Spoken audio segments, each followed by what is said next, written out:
I'm StrawHatLucas, Captain of the Eternal Dawn, and welcome back to a new episode of Rambling Addiction, the series where I talk and you listen. So I recently have started watching Hunter x Hunter, and after completing the first 2 arcs, I have some thoughts about it, so cue that theme song.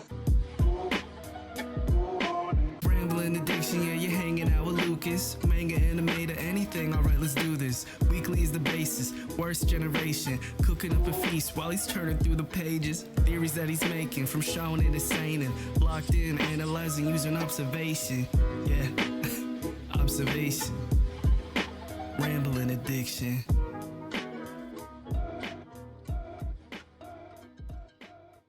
So, just in case you're not familiar, Hunter x Hunter is a long-running shonen manga written by Yoshihiro Togashi, same mangaka of Yu Yu Hakusho. An iconic series, and a lot of people have sang very high praises for Hunter x Hunter, so much so that I think it's probably the most recommended series to me other than Naruto, because your boy has not watched all of Naruto. Don't worry, I'm reading it now. Before you start getting in my comments, I'm like 200 and something chapters in. Literally, the chapter I'm on is called Itachi versus Kakashi, so like I'm getting to the heat. Don't worry. But we're not here to talk about that. We're here to talk about Hunter x Hunter. So yeah, it took me a while to get around to actually starting Hunter x Hunter. I remember a couple episodes of it playing back in the day. I want to say around like 2012, 2013 on Adult Swim, or Toonami, I should say. Toonami presents Hunter x Hunter. Yeah, and I caught a couple of them then, but didn't really ever get into the series or really give it a chance. And finally, my homies vexyz, the Lurking Legend, and Kube of the Red Sea wore me down enough that it was time for me to catch up. Now here I am, done with the Heaven's Arena arc, and what do I think of the series so far? It's okay. I'm joking. I am actually enjoying this a lot. Gon is making his way up to my favorite protagonist, actually. Like one of my favorite protagonists in all of anime and manga. Just from the little bits that I have seen, and even the little bit of York new that I've gotten into. But yes, before I get ahead of myself and start harking on how much I love Gon, let's get into the 287th Hunter exam. So the series starts out with Gon on Well Island with Aunt Mito, and we get an introduction to his character through his interactions in the forest, and before he leaves we get this little flashback of this like fox beast mom and her son, and now he's really close to her son. I believe his name is Cone. So Gon and Cone, like the names match, you know? Yeah, and it's a really good way to introduce the protagonist of the story. And I'm going to be jumping around a little bit, but next we get up to the boat ride where he meets the next 2 protagonists of the main core 4 that I've met so far, being Kurapika and Leorio. Now, Leorio is probably, like, right out the gate, I was like, I am going to love this man, and I was not wrong. Leorio, even though it's not revealed at this time when they're asking, why do you want to be hunters, Gon happily exclaims why he does, but Leorio and Kurapika do not. They choose to remain silent. But we do find out later in the exams that Leorio has one of the most virtuistic, in my opinion, reasons for wanting to be a hunter, and that's to get that bread. Show me the money.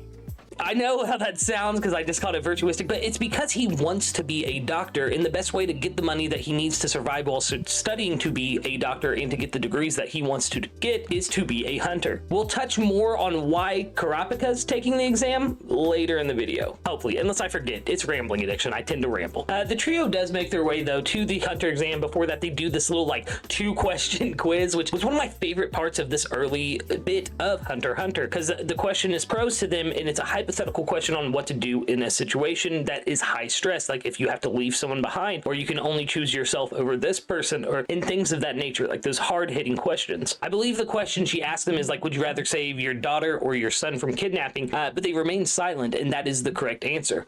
Because how do you answer a question like that? And that is the purpose of that 2-question quiz, is to get them thinking, how would I handle a situation like that? Which Gon later, while talking to Leorio and Kurapika, tries to answer the question still, even though the quiz is over, and it gives them all something to think about before they get to the first phase of the Hunter exam. どちらを選んでも正解じゃないけど、どちらか必ず選ばなきゃならない時が。Before they actually get to the first phase, though, there is that little bit in the woods with the Kuriko, the fox demon looking things, and we actually get to see Gon on full display here. I loved watching him swing through the trees with his fishing pole. That was insane. What a unique weapon to give to the protagonist of your series. Togashi, my man, you are goated. Like, seriously, as someone who grew up watching Yu Yu Hakusho, I feel like I might be saying this too early, but I feel like he learned doing such a great series as Yu Yu Hakusho what to do with Hunter x Hunter exactly, and he pulled it off every step of the way, in my opinion, and I will talk more about that later. But yes, so just to kind of speed things up, Fast as fuck, boy. we get to the first phase of the Hunter's exam, and it's them running down this like gigantic dark tunnel, and gives us a lot of character moments for the other entrants into the Hunter's exam. We get to see Hisoka and meet our fourth protagonist in the series, Killua. Now, I won't lie, Killua is a strong contender for my favorite character in the series so far. Love Leorio. I'll explain how I feel about Kurapika in a bit. Love Gon. Like that guy is my favorite character in the series so far. But Killua, man, is just he is so nonchalant, especially in this run to the tunnel. He's got his hands in his pockets, he's riding a skateboard, then he sees Gon running, who's the same age as him, and decides to run alongside him. やっぱ俺も走ろうっと。 And it's almost this instant friendship. And one thing I love in shonen is that friendship trope. But Takashi, in the way he writes the relationship between Killua and Gon, and I'll speak on this more later in the Heaven's Arena section, is just from the start so wholesome and so much like when you first meet a best friend. You know what I mean? Like when you first meet someone and you can tell like this person's gonna be important in my life, and they actually end up being important in your life. Someone you can talk to about anything or nothing, and it's still a good time. So yes, our core four and this rat-looking dude whose name I won't even justify learning have made it through the first phase and are out in the clear. We see Satotes, and he's explaining how dangerous the area is, and there's this like mimicry guy who like comes out and is like, oh no, I'm the real Satotes, and gets one-shotted, and Hisoka like attacks Satotes as well. It's a really cool string of events, if I'm being honest. But that leads us to the second phase of the Hunter exam. But wait, before I get to the second phase, I almost forgot Netero. Netero is higher up in the Hunters. I believe he's like the committee examiner or something like that. Like he leads these Hunter exams, and he takes Killua and Gon and is like, you guys want to play a game? Just take this ball from me. And when I was first watching this, because I've heard of the system Nen, which we will dive into later, but I've heard of the system, and I was like, is this guy using Nen? And vexyz, who I was watching with, and Kube, they're both like, yeah, just shut up, dude. Just shut up and watch. Which I'm glad they did. I was right, though. I have to say, I was right. He was using Nen. But nonetheless, it's just this whole sequence of Killua coming at him real fast and Gon learning quickly on his feet what he's doing. It just, chef's kiss, peak shonen training moments, right? I did this backwards, actually. That stuff with Netero happens after the cooking thing, right? Like I said, rambling addiction, guys. He said it! He said it! The second phase is this cooking competition hosted by Minchi, oh my god, and Buhara. They hunt down this giant boar, and they have to feed the two judges, who I just mentioned, Minchi and Buhara. And Minchi's like, nah, none of this is good at all. It's clear that none of you took this seriously! And Buhara's like, oh yeah, these all slap, which makes all of the contestants think that they have failed the Hunter's exam. But there are other parts to it. I remember they like jumped down the cliff to get these like silk web egg things, and that was really cool. But Gon and Killua are the first two to do it. Like Gon and his group were like, oh yeah, dude, trust us. We know how to get these eggs. And they did. They waited for the wind of the canyon to blow up. And it showed me that Gon thinks quickly on his feet. Very, very important moment, and kind of plays into what I was just talking about with Netero. Next up is phase 3, which is the giant tower that they all have to traverse down. And this is where a lot of people fail in the Hunter exams, as explained in the series. There's like this one challenge where Gon has to blow out this dude's candle. His name's like Sodakan or something. Sedokan, I think is actually his name, but Sodakan. But yeah, Gon just like, he's like, whoever's candle blows out first. Haha, I give him a fast burning candle, and Gon just like, and blows his candle out. It's hilarious, if I'm being honest. We then get to this one part where they have to do like these, it's like 5 matches, right? First up is the rat-faced Tonpa, and he's like immediately concedes, right? Then it's Kurapika, and I believe his name's like Majtani or something like that, Matani, and they agree to a death match. And Kurapika whoops the out of this guy, and it's because he notices a tattoo on the man's back. And this is where I said Kurapika's reasoning for being a hunter is much more deep than Leorio's or Gon's from what we see in this arc. You see, Kurapika comes from the Kurta clan, and the Kurta have a very special eye that makes it valuable. I believe it's called like the violet eye or the scarlet eye. I'm sorry if I get the terminology wrong, but yes, and it has caused his clan members to be hunted down. Specifically, they're hunted by the Phantom Troop, and this man that Kurapika fights has the tattoo for that, and it's the first time we see Kurapika's eyes change the color that they change to, and he whoops this man, like beats him into unconsciousness quickly too. Which brings us to the next step up, which is Leorio, and he chooses to gamble. And this actually frustrated the hell out of me because he loses like 50 hours of time that they have to get to the bottom of this tower. I was yelling at this. I'm like, Leorio, what are you doing, man? What are you doing? It really upset me, if I'm being honest. I was like, you have this amount of time and you're gambling this much time.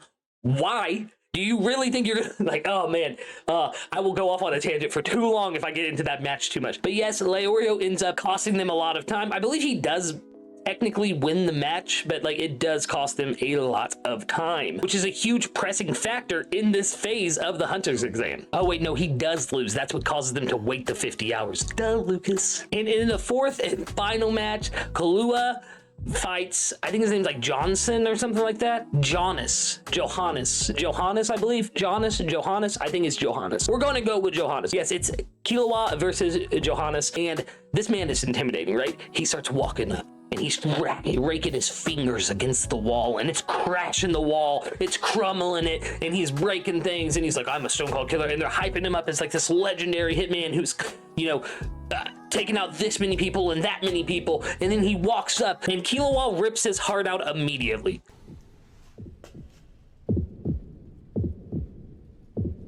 This is one of the coldest moments in any anime or manga I have ever witnessed. So we knew Killua was a badass just from like the air around him and some of his prior actions in the tower, and not only that, but in the hunter exam leading up to this, we knew he was on like a similar level of Gon when it came to strength, especially like with the training thing with Netero and stuff. But this is the first time we see him go kind of all out. Like, it's not even really all out, because I've seen him go all out kind of. Again, I can't even say if I know that he's went all out. Anyway, I've seen this man fight differently before, but this was just something else. Rips out this man's heart and just sits there holding it too. And in the manga, it's not in a bag like it is in the show. He's just holding the heart. So yes, they do have to wait 50 hours, and then they get to this room where it's like, only one person can go down the easy path, but all of you can go down the hard path if you choose forever. Or no, you have to leave 2 people behind if you want to take the easy path, but if you want to go in a full group, you have to take the hard path. That's what it is. But they ingeniously, because of Gon and his creative thinking,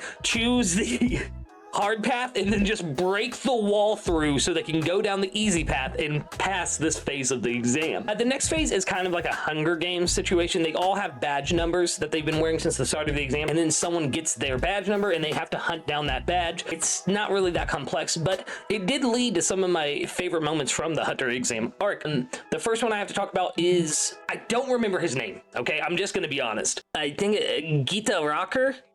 Anyway, he's the guy with the pins in his head, and he like throws the pin down the scope of the sniper rifle and gets the person in the eye. That was a cool moment. And then obviously we find out later that he is Killua's brother, which is crazy. But yeah, that was just a really sweet moment. And seeing like, I think his name's Pokey, the guy with the bow and arrow, like seeing him like hunt down the other man and like leaving him paralyzed in the field, all while Gon is watching him. And this is my favorite thing. The character development for Gon in the short amount of time of this phase, I know it's a couple days, is wild. My man learns how to hunt. He ties threads to butterflies to hunt down, because he has whose badge?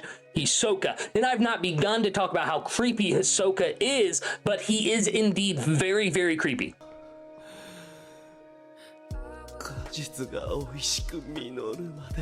Like, I fear for Gon's safety every time he's in the room with this individual. But yeah, so Gon actually does, while Hisoka is going after his target, steal Hisoka's badge, which led me to my absolute favorite moment of this entire arc, and that is Hisoka punching Gon.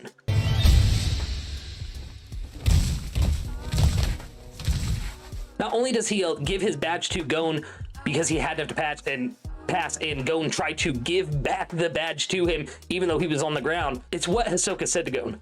You can give that back to me once you're strong enough to punch me like that. And ooh, chills, man. Chills all over my body. Also, shout out to Gon because he jumped in right when Kurapika and Leorio were like about to get attacked by Hisoka. Wow. Wow. But yeah, so our core 4 pass again. Killua in this little phase, he's literally just walking straight and this guy's following him, and the guy's 2 brothers are also part of the exam, and they all decide to jump Killua, and he whomps all of them and then throws their badges too, like the ones that he doesn't need, he throws them. So for some, like, it's the way that Killua does it, my man's cold stunting on these brothers, if I'm being honest. We also get to the point where Leorio and Gon and they're all, and Kurapika, I believe, are all trapped in the cave right before the exams end, because Leorio followed his mark into that cave, and she is like a master of poisons. Yeah, this was interesting. I like to see the different abilities the other examinees have. The guy that's a snake charmer who's just, you know, dead in the corner, still nonetheless very, very cool ability he had.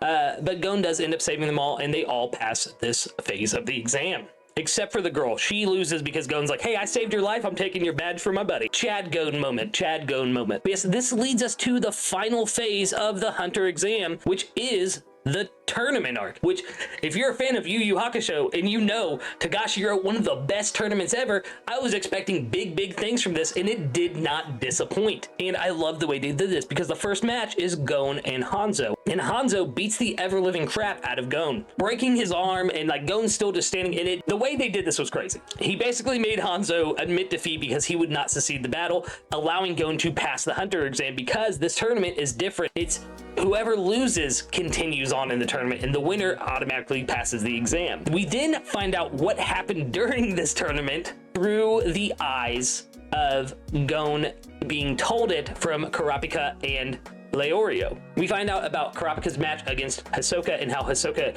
admitted defeat after whispering something into Kurapika's ear, and we find out everything that happens between Illumi and Killua, and him basically like putting down Killua's dream to be a hunter, or his, it's not really his dream, but you guys know what I'm saying, like his drive to be a hunter. We found out everything that happens with Leorio and Killua killing the other opponent and him getting disqualified from the Hunter exam, and it leads to this really cool moment with Illumi and Gon, where Gon comes into like everybody's getting their license and everything, and Gon comes in and is basically like, you're gonna apologize to Killua, like, you didn't do right. Like, he just stands on all 10 toes and tells Illumi what is up, and I respect Gon so much because of it.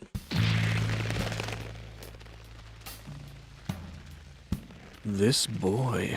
And then Gon asks him, you know, where is Killua? And this leads to Gon, Leorio, and Kurapika going to visit Killua at his home, where he is being held captive by his family. I'm gonna kind of just briefly go through this. There was some really cool stuff here, especially with like the help at Killua's estate. I can't remember his name, but he's the guy, and he's got the coin, and he's like, can you guess which coin or which hand the coin is in? And he like boom boom boom boom boom boom boom boom does shonen manga stuff and like rapidly moves his hands so they have to guess and everything. We see Killua's family and get introduced to them, but I want to move on because this video is running a little bit longer than I thought it would, to the Heaven's Arena arc. After the events that happened at Killua's house, the group decides to split up and meet back up in York New City. During this time, Killua and Gon go to the Heaven's Arena. What is the Heaven's Arena?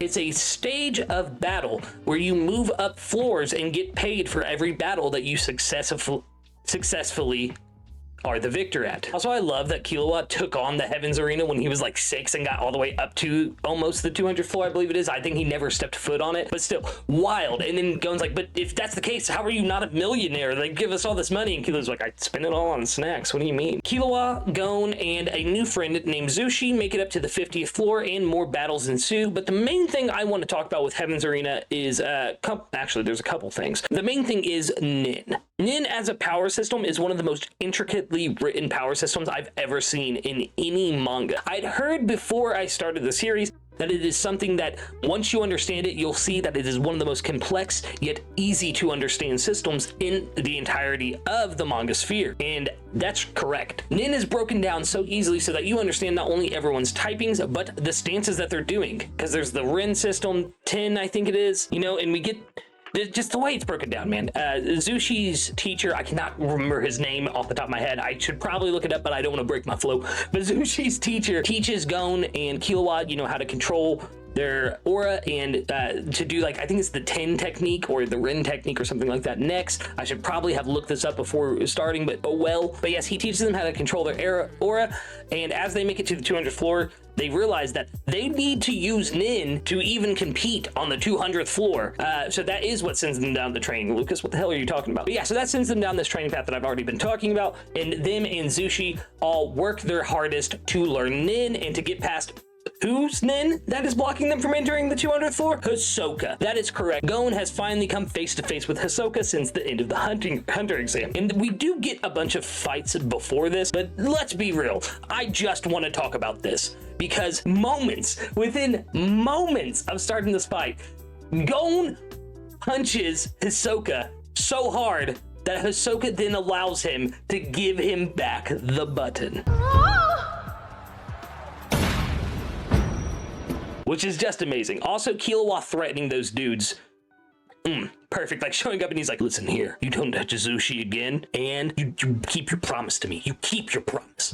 Oh, dude, so good. Yeah, the fights in this part of the series, I know that this arc was basically just to explain Nen to us and to introduce us to that world. And I know I haven't said much about it, but it's because there's a lot of action, right? It's mostly fights and showing us how much the characters have grown and them using now their Nen abilities. We also learned that Gon is an enhancement type Nen user and that Killua is a transmutation type Nen user, which I believe Hisoka is as well, which we see in his battle where he's like gets his arm cut off, but he's able to like tape it back on because he uses this paper that he makes look like flesh. Some wild stuff. This also, with that fight specifically, it sets up more information about the Phantom Troop that we know Kurapika is looking for. Yeah, so Heaven's Gate was a lot. It gave us a lot of good information on Nen, showed us some of what Kurapika's been doing, how he learned his Nen, but I'd really like to talk about what happens in the after effects of Heaven's Arena that I've already seen, and that is Killua and Gon going back to Whale Island. When they first went back, I was like, oh man, this is just gonna be some filler stuff, like kind of thing, like just some downtime before they get to Yorknew finally and meet up with Kurapika and Leorio again. I was so wrong. When they get back,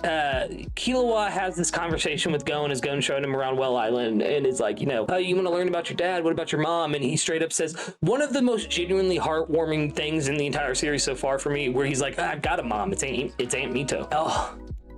Oh, be still my father's heart. Like, that just gets me, man. It just gets me. Like I said at the beginning, I've been reading Naruto lately, and Naruto called Haruka his father for the first time. Like, he was talking to Sasuke and he's like, Haruka's kind of like my dad, and I don't know why, but that hit me hard. Anyway, Aunt Mito though gives Gon this tape player, a ring, and a memory card for a PlayStation 1, basically. I think they called it the Joy Station. Gon listens to this tape and it's his father, Jing, and Jing is like, you know, if you want to come find me, but I don't really want you to find me. I gave you up for selfish reasons and I like to live the way I live. And if you want to hear about your mother, keep playing this tape. And Gon obviously doesn't. The tape is taken over by Nen and like erases the copy they were making and the original tape. It's pretty wild. But it's set up the thing I'm most curious about in the series, and that is Greed Island. I need to know what is going on with Greed Island. What is, like, obviously it's a game and Killua is sent the memory card's copy to his brother so that his brother could try to extract the game. Gon and Killua were like trying to play the stock market to get a copy of the game. Yeah, I've watched a little bit into Yorknew, so I'm gonna stop here actually and give my final thoughts before I ramble too much on my thoughts on Greed Island. But yes, in closing, I've really enjoyed Hunter x Hunter so far, and I just cannot wait to continue this journey and get further into Yorknew City. I've already seen the Phantom Troop assembling and them saying, you know, hey, at the auction house, take them all out if you want to, kind of thing. I don't remember the guy's name, so don't be saying it in the comments. I'm trying to learn it all on my own. No spoilers, please. But yes, I've really enjoyed Hunter x Hunter. I love Gon as a main character. His friendship with Killua is something special that Togashi just nailed when it came down to the character writings of the series. Love Leorio, and when it comes to Kurapika, because I did say earlier that I would explain my feelings towards him, I think here's a perfect place to say it. Kurapika is interesting to me, right? You know, I saw him in the Flesh Collector's house and everything he can do now that he knows Nen. I'm curious about his Kurta past and everything that happened with the Phantom Troop, but nothing about him so far has hit me the way that Leorio or Killua or Gon has. But that said, I do enjoy the character, so it's really frustrating me because I'm ready to fall in love with him as much as I am the rest of the cast of characters. Even begrudgingly Hisoka, because the dude's a good villain, he's just creepy as all get out. But yes, I have been StrawHatLucas, Captain of the Eternal Dawn. Make sure you like, comment, subscribe, ring the bell icon, all of those YouTube things. But more importantly than anything else in this entire world, make sure that you have a wonderful, wonderful night.